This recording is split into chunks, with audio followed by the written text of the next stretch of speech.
අපි සිරමැදිරියෙන් ඉහළ මහලේ සිරමැදිරියෙන් අනිත් පසට යන විට තමයි මෙය දිස්වන්නේ. මේ සිරකරුවන්ට ආමන්ත්‍රණය කරන ස්ථානය. මේ තියෙන්නේ හදිසි අවස්ථාවක ඕනස්ලා ඇවිල්ලා කතා කරනකොට සිරකරුවන්ට මෙහි ඉඳන් තමයි සියලු දේම අහන්නට බලන්නට තියෙන්නේ. මේන් එහා ලෝකයක් වුන්ට පෙනෙන්නේ නැහැ. මේ තමයි කුටි දැල්ගස සීල් ආවරණ රැකවරණ මැද තබා තියෙන්නේ. අපි තවත් ඉදිරියට යමු. අපිට එක්ක ඉන්නවා වගේ සහයට ආපු පොඩි මල්ලියෙක් නුවන් මොනවද මේක සම්බන්ධව කියන්න තියෙන්නේ? අපි යමු ඉදිරියට යමු. දුක හිතෙනවනේ. මේ සිරකරුවන්ට පහත මාලයේ කරා බැස යාමට ඇති ස්ථානය තමයි අපි මේ දැන් කෙමින් පහළට යන්නේ.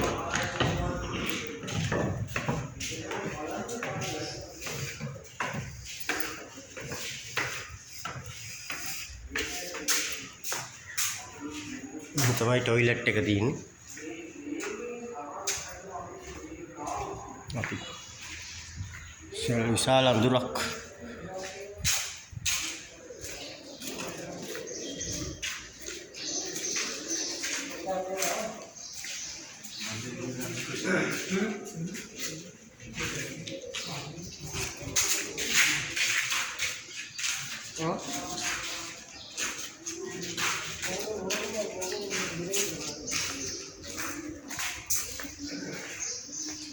මේ කෙමෙන් එකින් එක කාමර වල ගොඩක් දුක් ගැනවිලි කතන්දර ගොඩක් කියලා තියෙනවා.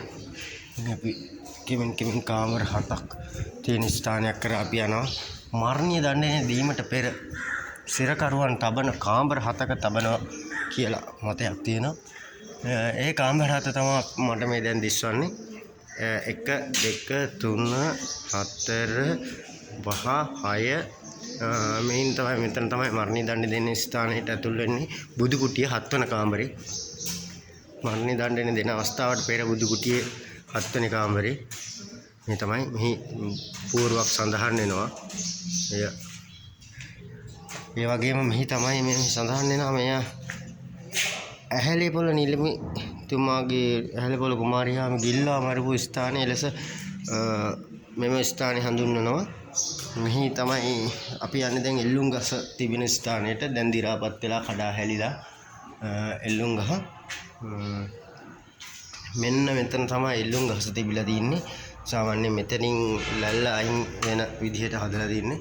මෙහි දැන් දි รา පත් වෙලා කෝකු ටික එහෙම කඩාගෙන ගිහිල්ලා උඩ කෝකු කඩාගෙන ගිහිල්ලා.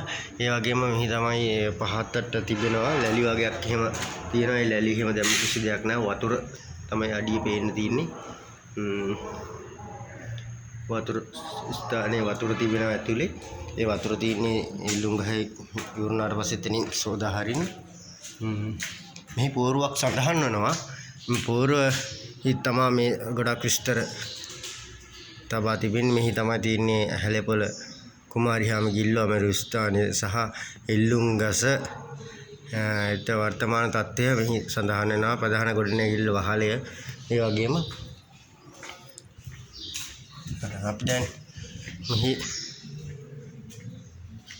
සිරකුටි මාහිත මාලේ සිට බැලුවක ඒ වගේම දැන් පහත මාලේට පැමිණ තිබෙනවා. ඉහළ මාලේ සිට ගත් වීඩියෝ එකෙන් පහත මාලේට ඇවිල්ලා බැලුව කාලේ මේ ලෙස තමයි පේන්නේ. නුවන් යමුද?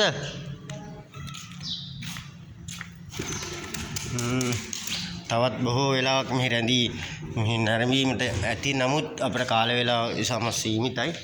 නිසා අපි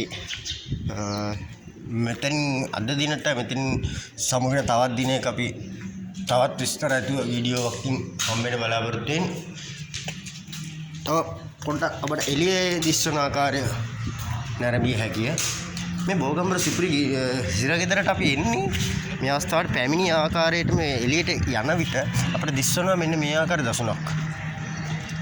ඒ දසුණු නිරීක්ෂණය කරද්දී මෙන්න මේ ආකාරයට තමයි සිර තාප වලින් ඇතුලේ සිරගේ ප්‍රධාන වාහල් කඩෙන් ඇතුළාන්තයේ සිර මැදිරිය දිස්වන්නේ මෙන්න මේ ආකාරයකටයි. සිර මැදිරිය දිස්වන්නේ අපිට මෙන්න මේ ආකාරයකට. මෙන්න මේ ආකාරයකට තමයි අපිට සිරමැදිරිය දිස්වන්නේ. බෝගම්බර සිපිරිගය මෙන්න මේ ආකාරයට අපිට දිස්වනවා. දැන් එළියට අපි යනවා. මම ආපු මගේ යාළුවත් එක්ක දැන් මම එළියට ගියොස් දැන් ඇතුළට එන්න මෙන්න මේ වගේ රුපියල් 100 ටිකට් එකක් කඩනවා. අපි ටිකට් එකක් කඩලා තමයි මේකට ඇතුළු වෙන්න තියෙන්නේ. මෙන්න මේ ටිකට් එක රුපියල් 100ක් ලබා දී 100කට ලබා දෙනවා. අපි සිරගෙන් එළියට යන ආකාරය. අපේ අයියා කෙනෙක් ඉන්නවා මේ අවස්ථාවේදී මෙතන එක්ක තමයි අපි තමයි මෙතන බලාගන්නේ. අපි එහෙනම් මෙතෙන් දැන් එළියට යනවා. තායි බොන්සුරි සිරමැදිරිය සිට මෙන්න මේ ආකාරයට තමයි බෝඩ් එක ඉදිරි බෝඩ් එක දිස්වන්නේ. බෝගම්බර බන්ධනාගාරය.